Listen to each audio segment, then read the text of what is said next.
So, ito na guys, nagpakabit tayo ng big elbow and ayan, naganawin tayo ng magpalit din tayo ng pipe, ang SC pipe. So, ayan po yung SC pipe and big elbow natin.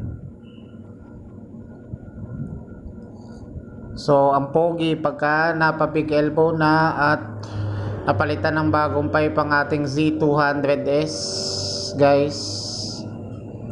So, tara sound check na natin kung ano bang sound guys.